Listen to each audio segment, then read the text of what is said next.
Rose Rants real quick. If you can, like and subscribe to the video. Give your input, share to a friend. First off, Stephen A. Smith is the number one right now buck dancing coon in America. Colin Kaepernick, I guess, tried out for some NFL teams this weekend in Atlanta, and this buck dancing coon swayed all the way off of the narrative and made it about the choices and the decisions that this man made or the locations this man wanted to practice at and how he wanted to do it. Why is it when a black man wants to change the narrative, it's a problem, but when a big organization wants to change the narrative, it's okay? It's real funny.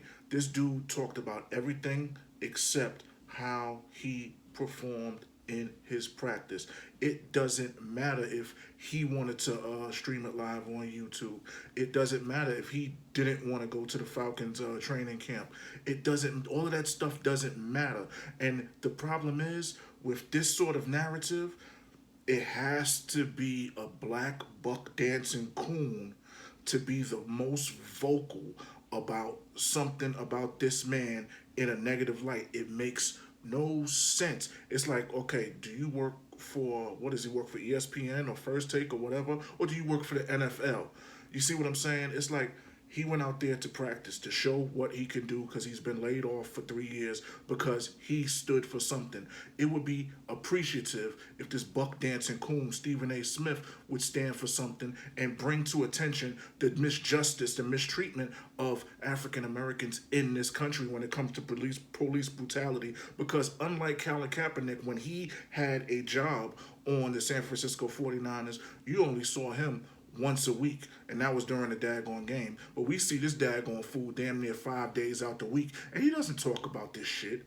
He takes pictures with all these coons. He always got something to say about black people. It's always the nigga with the biggest opinion on that sort of scale that can't represent us. Then when you got a dude like Colin Kaepernick who is representing us, who is giving black young men and women a voice and showing people what's going on, all of a sudden it's a problem, and anything he do or anything that he doesn't do according to how the NFL or the powers that be want it done, all of a sudden it's a fucking problem. And that's the problem with this dude, and that's why people call this dude a coon, because they see his fucking fuckery, and it makes no sense. We already know who pocket you're already in.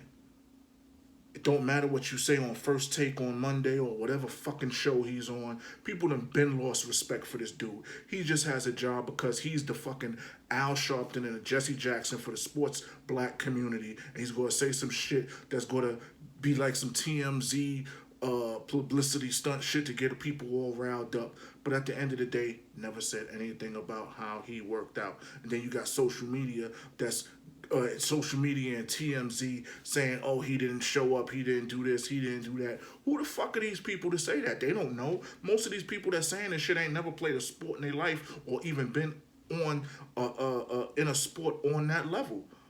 So basically, it's just opinions. But you got this world, and I always say it, you got this world right now where social media teams and owners could look at stuff online and feel a certain way and be swayed because 90% of the people that said this shit have it trending, and it's the only thing you see in your news feed and on media and this, that, and the third. Get down to basics. He did what he was supposed to do. If they like him, they like him. If they don't, they don't. I think they just gave him a chance just to say, hey, we gave him a chance. We still not going to give him a job. You know how the game goes. Be real. Come on. Stop being a buck dancing coon, Stephen A. Smith. Nobody likes you.